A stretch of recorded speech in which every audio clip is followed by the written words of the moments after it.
Donc, comme vous le savez, les séjours d'activisme contre les violences faites aux femmes et aux filles est une campagne internationale donc, qui met en évidence tout ce qui concerne donc, les lacunes à combler pour parvenir, prévenir, prendre en charge et soutenir donc, les femmes et les filles et les filles survivantes.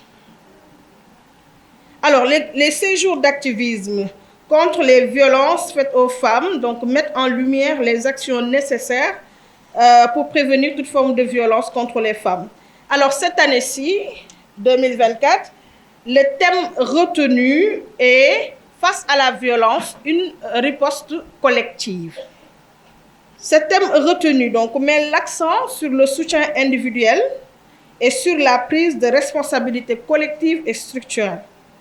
Pour une prévention efficace et un soutien adapté, il est donc indispensable de profiter de cette campagne pour engager l'ensemble des acteurs afin de déconstruire les normes patriarcales, de promouvoir des changements sociaux, de garantir des ressources financières suffisantes et d'améliorer la protection juridique des personnes concernées.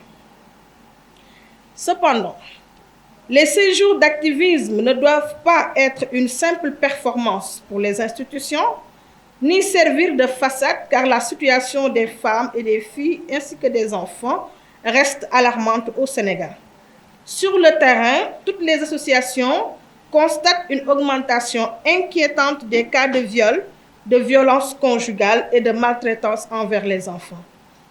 Face à cette recrudescence des violences, les organisations de défense des droits des femmes manquent cruellement de moyens pour intervenir de façon efficace dans la prévention et la prise en charge holistique de ces violences.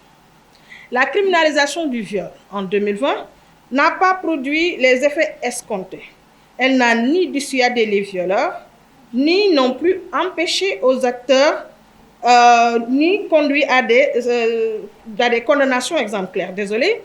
Alors, la loi également sur la parité qu'on a votée en 2010 n'a pas non plus empêché aux acteurs politiques de s'en passer régulièrement pour des calculs politiciens sous le regard complice d'autorités compétentes à maintenir l'ordre et la légalité.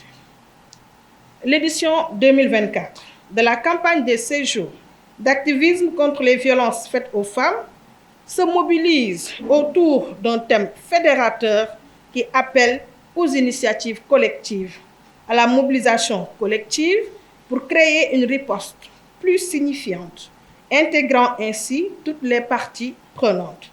Face à la violence, une riposte collective. Voici le thème autour duquel se mobilisent cette année toutes les femmes du monde pour dire stop aux violences faites aux femmes.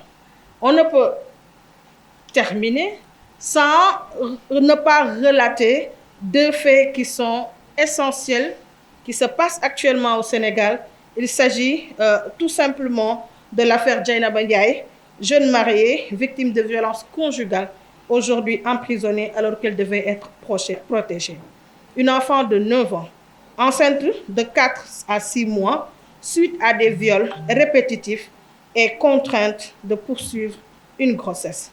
En dépit des dispositions du protocole de Maputo que le Sénégal a ratifié, donc il s'agit de plusieurs exemples qui illustrent la gravité de la situation. L'État sénégalais doit prendre ses responsabilités et traduire ses engagements en actions concrètes pour garantir la dignité et les droits fondamentaux des femmes et des filles. Donc, les assises sur la réforme de la justice, organisées sans la participation des organisations féministes, illustre bien ce manquement. Je m'en vais terminer là et appeler donc l'ensemble des acteurs qui travaillent dans le cadre du développement des femmes, que ce soit l'État, que ce soit l'État, les organisations de la société civile, tous les acteurs qui interviennent dans le domaine de la protection et de la promotion donc, des droits des femmes, de se réunir autour du thème de cette année-ci, qui est face à la violence, la réponse doit être collective. Merci beaucoup.